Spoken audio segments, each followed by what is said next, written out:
मेष लग्न और मेष राशि राशि चक्र की पहली राशि जो कि अपने निर्भय स्वभाव के लिए जानी जाती है।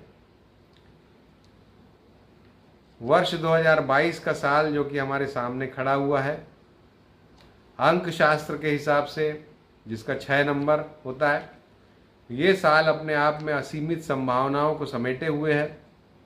कोरोना की महामारी के बीच क्या ये हमारे जीवन में नई उम्मीदें लेके आएगा?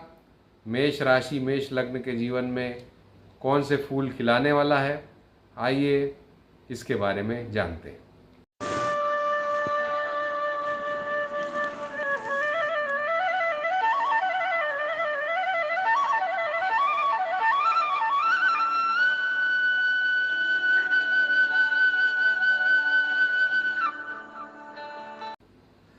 नमस्कार दोस्तों, एस्ट्रो लाइव चैनल में बहुत बहुत स्वागत और अभिनंदन करता हूं।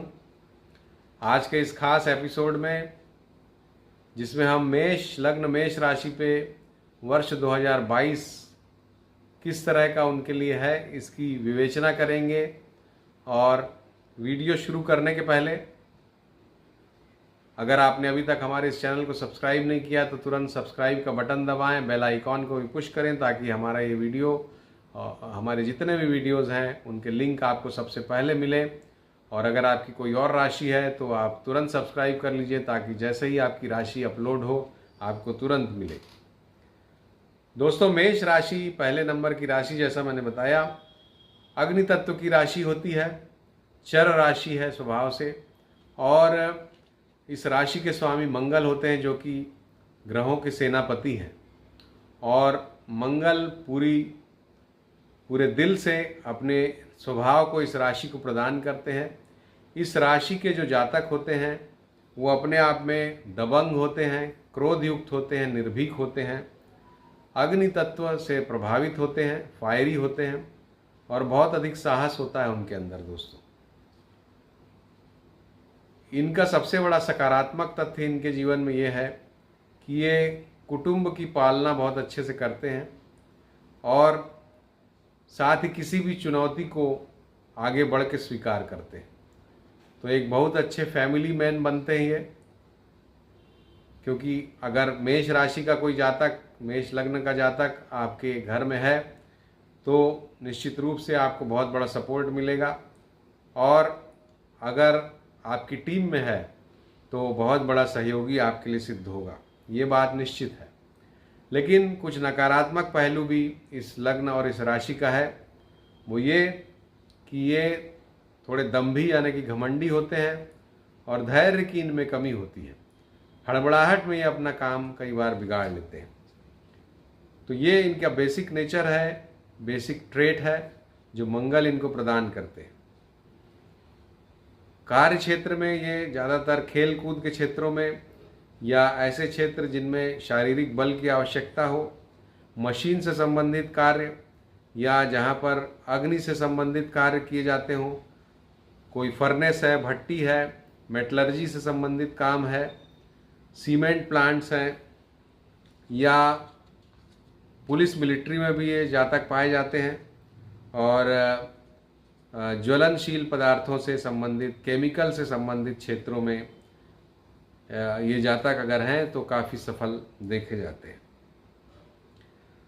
तो ये सभी क्षेत्र मंगल से संबंधित इस राशि के लिए प्लेइंग ग्राउंड है जहाँ पे ये बहुत अच्छे से अपना काम कर पाते हैं, काफ़ी सफल जीवन में रहते हैं। एक और बात कि ये जन्मभूमि से इतर क्षेत्रों में यानी कि जन्मभूमि से दूर क्षेत्रों में जाके ज़्यादा सफल होते देखे गए हैं। और धीरे धीरे इनको जीवन में सफलता प्राप्त होती, क्योंकि 10वां स्थान शनि का स्थान है इनका, जो कि धीरे धीरे सफलता प्रदान करता है। तो जीवन में धीरे धीरे सफल होते हैं, लेकिन सफल निश्चित रूप से होते हैं अगर धैर्य को धारण करें। इसके अलावा इस लग्न और इस राशि के जो जातक हैं उनमें काफ़ी दृढ़ता होती है, दृढ़ संकल्प ये लेके काम करते हैं और जिसकी वजह से ये जीवन में सफल होते देखे गए हैं।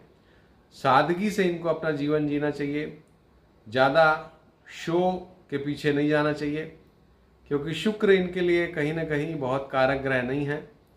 तो अगर ये ज़्यादा लग्जरीज और शो में जाएंगे तो इनको नुकसान मिलेगा, ये बात निश्चित है।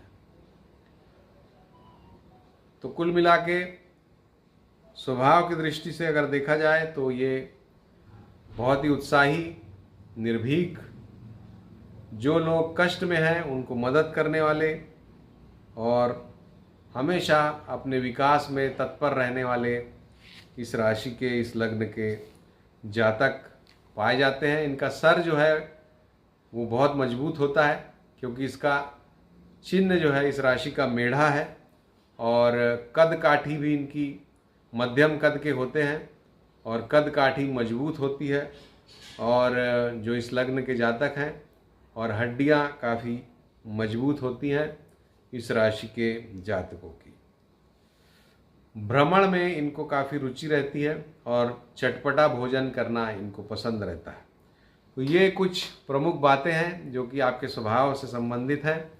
अब जानेंगे कि अगला वर्ष यानी कि 2022 आपके लिए किन संभावनाओं को समेटे हुए है। तो उसके पहले मैं बता दूं कि अगले वर्ष को ग्रहों के गोचर के आधार पे हम 2 पार्ट में डिवाइड कर सकते हैं, क्योंकि उसी तरह से ग्रहों का गोचर है। अप्रैल में तीनों प्रमुख ग्रह जो हैं, या चारों प्रमुख ग्रह हम कहें, उनके गोचर हो रहे हैं। सबसे पहले राहु केतु अपनी राशि बदलेंगे 12 अप्रैल को, और वृषभ से मेष में राहु चले जाएंगे और वृश्चिक से तुला में केतु चले जाएंगे। इसके बाद गुरुदेव 13 अप्रैल को कुंभ राशि से मीन राशि में जाएंगे, और शनिदेव 29 अप्रैल से लेकर के 12 जुलाई तक कुंभ राशि में चले जाएंगे। तो वर्ष 2022 को हम 2 भागों में बांट के आपसे विवेचना करेंगे, अप्रैल मध्य तक और अप्रैल मध्य के बाद का समय। मेष राशि के जातकों के लिए ये जो समय है, ये हम 5 अलग अलग मुद्दों पे हम बात करेंगे, और अंत में आपको उपाय भी बताएंगे, जो कुछ हमने खराब फल अगर कुछ बताए हैं किन्हीं मुद्दों पे।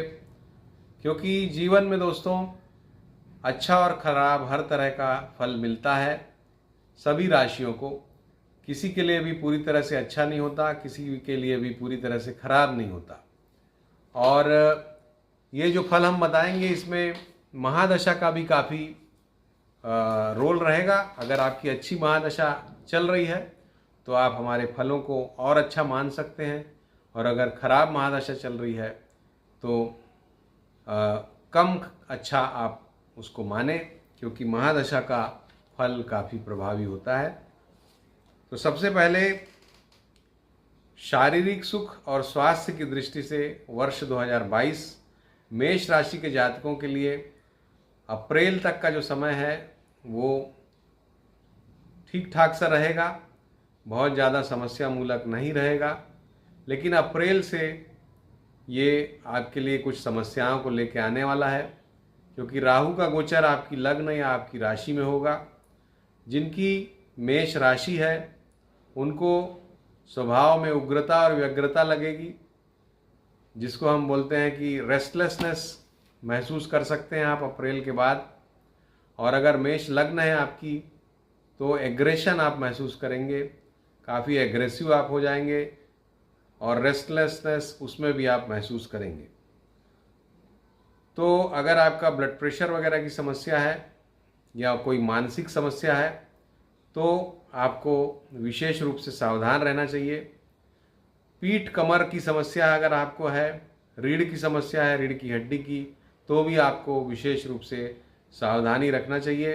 ये जो समय है अप्रैल के बाद का समय, अप्रैल से बल्कि ये समय आपको रीढ़ की हड्डी से संबंधित समस्याएं, बैकबोन जिसको हम बोलते हैं, या कमर से संबंधित समस्याएं, स्लिप डिस्क की प्रॉब्लम, ये सब बढ़ा सकता है।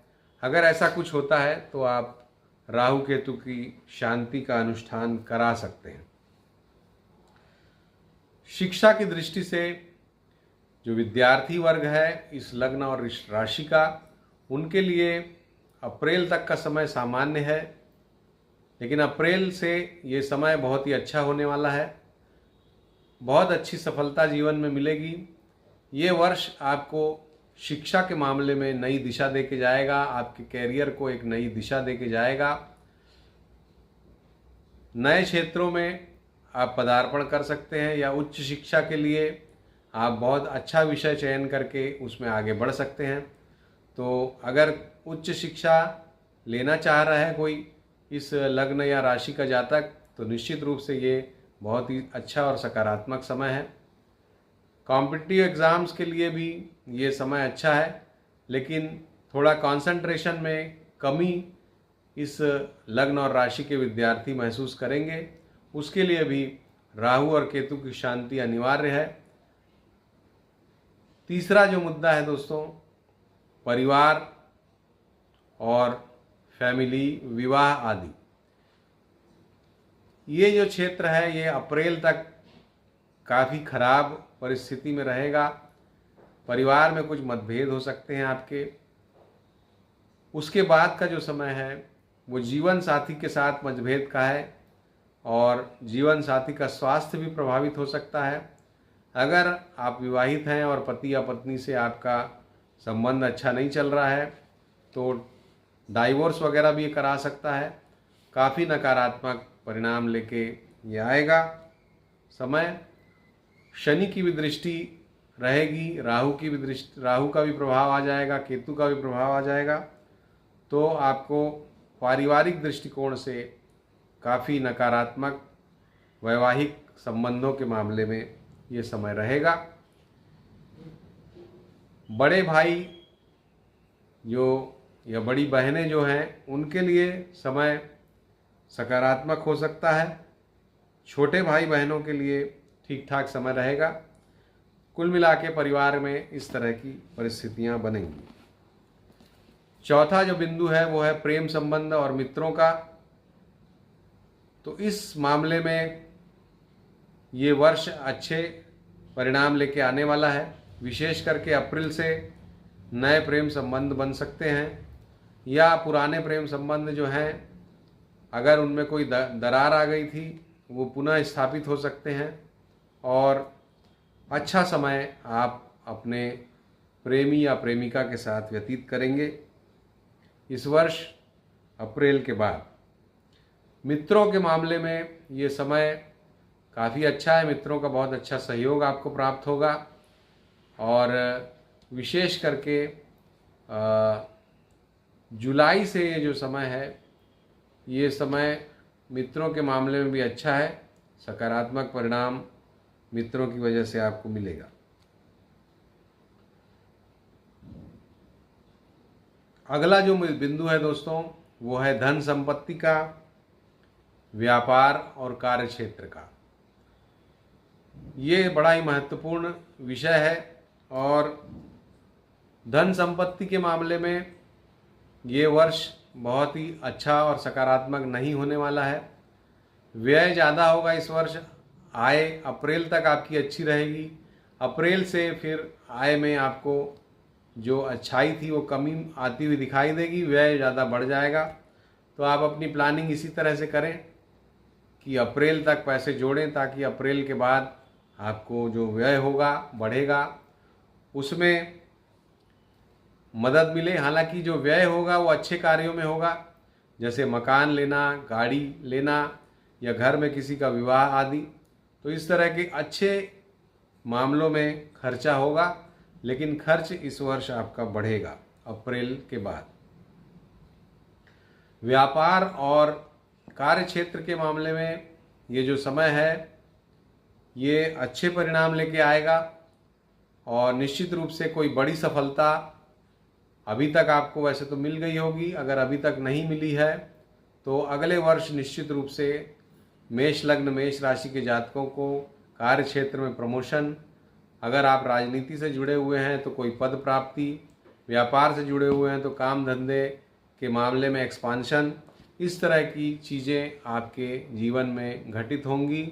सकारात्मक परिणाम अगले वर्ष मिलेगा। तो दोस्तों ये प्रमुख 5 मुद्दों पे हमने बात की, और जैसा कि मेरी बातों से स्पष्ट है कि राहु केतु का गोचर अप्रैल से आपको कुछ परेशान करेगा। तो अप्रैल से आप राहु और केतु के शांति मंत्रों का पाठ शुरू कर दें। अन्य उपायों के मामले में हनुमान जी आपके लिए प्रमुख देवता हैं। हनुमान जी की आराधना आप प्रतिदिन करें। भैरव जी की आराधना आप कर सकते हैं। शिव जी की आराधना आप कर सकते हैं। इससे आपको विशेष रूप से लाभ होगा। और कम से कम नित्य आपको हनुमान चालीसा का पाठ करना और ओम नमः शिवाय का जाप करना अनिवार्य है। साथ ही राहु और केतु के शांति मंत्रों का जाप करें। तो दोस्तों ये थी कुछ प्रमुख बातें मेष लग्न मेष राशि के जातकों के बारे में। और ये जो वर्ष है, इस वर्ष का स्लोगन आपके लिए है कि